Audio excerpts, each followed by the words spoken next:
Afternoon and welcome back to Fairfield Good Earthworks. I'm David Ford, as you know, and today we're out. It's a beautiful afternoon. It's not too ungodly hot here in Fairfield, Iowa, but today we're out working on a real quick project that any successful farm, homestead, you really need, and that's going to be a compost bin, because what we're going to do is we're going to take all of our brush cuttings and our scrap and our crud as we're working the land, and we're going to compost that. We're going to turn it periodically, and we're going to turn it into something that's very usable in our gardens and our wallopini and everything else to come. Today what we're going to be using is pallets. We get these pallets for free from a couple businesses here in town. They're more than happy to donate them to us, and they're typically in really good shape. There are some problems with using pallets, and the things that you have to be careful of is sometimes pallets are made in foreign countries and they're impregnated with a lot of chemicals that you do not want leaching into either your soil, your water table, or your compost. It's just not good. So one of the things you want to look for is we want to make sure that your pallets, and I'll link a spreadsheet that I have of all the codes, but you definitely want your pallet to say HT. HT means heat treated, no chemicals. So these are safe to use. I've got a couple longer 6-foot ones. I've got a couple of 3-foot ones, and a 2.5-foot here that we're going to use to construct the compost bin today. We're going to use some T-post as well to kind of support and hold everything up in place. And then we're going to put some bracing on using some slash cuts that we got from the local sawmill.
All right, as you can see, these go up fairly simple. You don't have to make them overly complicated.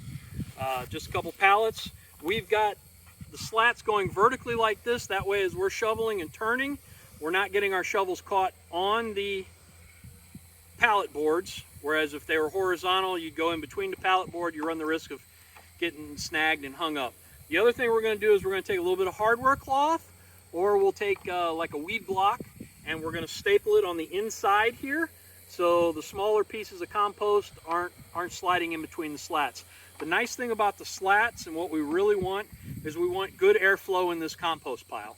So as we're turning it, it's getting more of an anaerobic type of metabolism going, and everything's breaking down.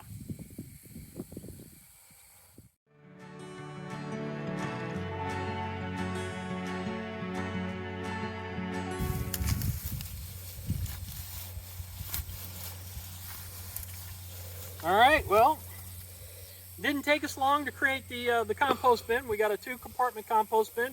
We made it out of recycled pallets, and maybe half hour, 45 minutes to build it. And we'll come back and put, like I said, the cloth on it, the ground, the weed cloth, we'll put on the back side. It'll still let air through, it'll let moisture through, but hopefully it'll keep some of the smaller particles into our compost compartments.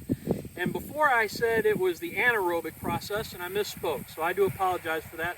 It's actually an aerobic process that happens that breaks down this material the organic matter into compost for us to use. I appreciate you supporting us and watching these videos. I hope you learned something. If you got a comment to make or you got a suggestion on something we can do out here at the homestead, please don't hesitate. Drop it down below in the comment section, and we'll see you next time.